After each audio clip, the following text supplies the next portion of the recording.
What comes after 1? 2. What comes after 2? 3. Right, here we go. Hello, I'm Fred McNeil, and you're watching QAC TV 7. Thank you for being with us. Now we're going to start again. One of my favorite shows is called Reading with Mr. Mack. We're at Centreville Elementary School, and whose class am I in?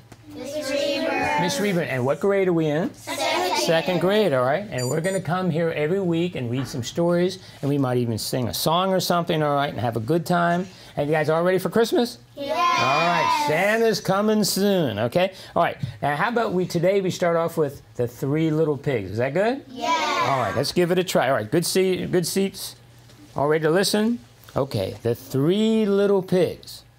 One day a mother pig told her 3 little pigs that it was time for them to go out in the world and make their own way. The 3 brothers gave their mother a farewell kiss and set out. They followed the path into the countryside. While they walked, they enjoyed the warm sunshine on their heads and the fresh, clean smell of the grass and the meadows. So they're walking on a day like today. It's a beautiful day. They're taking a walk. As the sun reached its highest point in the sky, the 3 pigs came across a man selling straw. The first little pig felt the straw would be a fine material for which to build a house. He bought all the straw the man had and soon built himself a lovely little cottage or a little house on the meadow. Just as the little pig was settling into his comfortable straw chair, there came a knock on the door. Little pig, let me in, said the wolf. Not by the hair of my chinny chin chin, squealed the pig from inside his new straw home. Then I'll huff, and I'll puff, and I'll blow the house down, said the big bad wolf. The little pig was in there, oh Lordy, Lordy, Lordy. The wolf huffed, and he puffed, and he blew the house down. The first little pig scampered away quickly. So the one pig made a house just out of straw, and the wolf blew it down. So he had to run to his brother's house. The second little pig had met a man carrying a bundle of sticks. The pig bought the sticks and built a lovely little house or a cottage out of sticks. Not long after he finished that, the big bad wolf came along. He knocked again, loudly at the door, saying, little pig, let me in. Not by the hair of my chinny chin chin, said the little pig. He had kind of a squeaky voice, a little weird guy. Then I'll huff, and I'll puff, and I'll blow your house down, threatened the wolf. The wolf huffed, and he puffed, and he blew the house down. The second little pig ran as fast as he could. He had to run away because he blew down the house made out of little twigs or sticks. The third little pig happened to meet a man carrying a load of bricks. This pig bought the man's bricks and built himself a very snug and sturdy little cottage near his brother's. It did not take long. Guess who came knocking at the door? The wolf. And the wolf said, little pig, let me in. Not by the hair of my chinny chin chin, said the third little pig. Then I'll huff, and I'll puff. And what's he going to do to the house? Blow it house down. The wolf huffed, and he puffed, and he blew, whoa. But he could not blow the little house down. The bricks were too strong. Like the bricks in this building, they were solid. Said the wolf, and he quickly made a plan. Little pig, he said, Mrs. Monroe's farm has a nice field of turnips. If you'd like, I could take you there tomorrow at 6 o'clock in the morning, and we could meet. The little pig agreed, but he was too smart for the wolf. He awoke at 5 o'clock, went to the field, got the turnips, and was back home when the wolf arrived at 6. The wolf was very angry. The little pig tricked him, right? He got there an hour early. That he'd been tricked. He thought of a new plan. Little pig, said the wolf sweetly, there's a tree full of juicy apples just up the road at Granny Smith's garden. I'll show you those, and I'll meet you there tomorrow at 5 o'clock in the morning.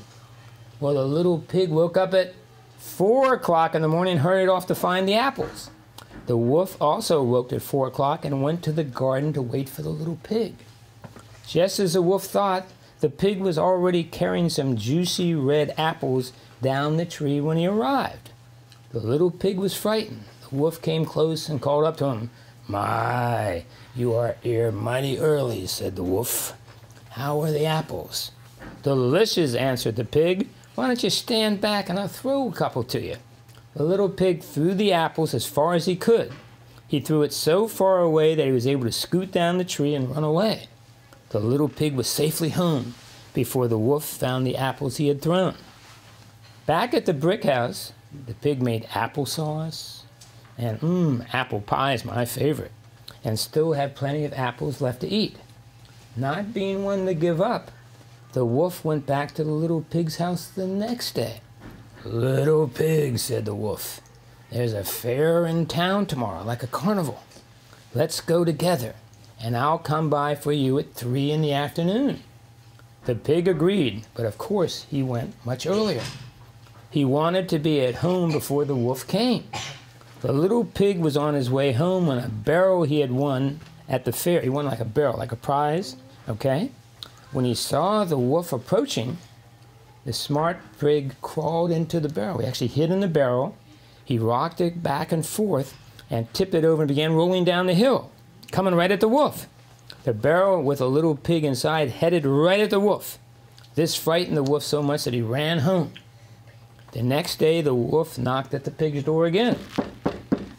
"Little pig, I was on my way to meet you at the fair yesterday when the most frightening thing came rolling down at me.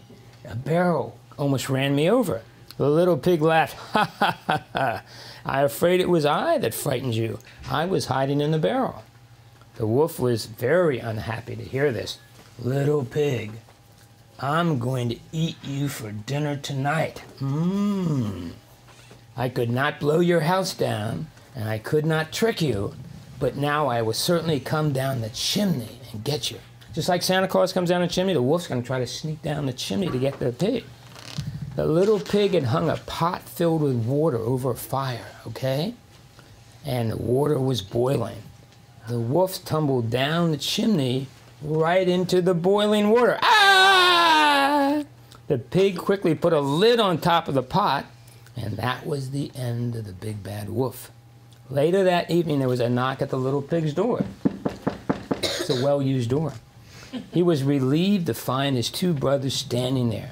The 3 of them enjoyed turnip salad, apple pie, and a barrel of applesauce and lived happily ever after. Okay, so the pigs are all right. Is that story okay? Good story? Okay. And what we'll do every time we come, we're going to read a story to you, and then we're going to sing a quick song. How about this young lady stand up? Me? Yes, and you face Mr. George. Just turn right to him. Yeah, right to him. And this young man stand up. Okay. Now the rest of us, what we're going to do, we're going to sing Old MacDonald. Okay. Everyone know Old MacDonald? And hun, when we get to the part of an animal, you tell us what animal you want to sing. Okay. Okay, let's try. Ready? On 1, 2, 3. Old MacDonald had a farm, E-I-E-I-O. And on his farm he had a horse, E-I-E-I-O. With a hee-hee there and a hee-hee there, here a hee, there a hee, everywhere a hee-hee. Old MacDonald had a farm, E-I-E-I-O. Guys, we're going to Broadway with this stuff. Okay. Old MacDonald had a farm, E-I-E-I-O. And on his farm he had a cow, E-I-E-I-O. With a moo-moo here and a moo-moo there, here a moo, there a moo, everywhere a moo-moo. Old MacDonald had a farm, E-I-E-I-O. Everyone give themselves a nice hand. Very nice. Goodbye. Excellent.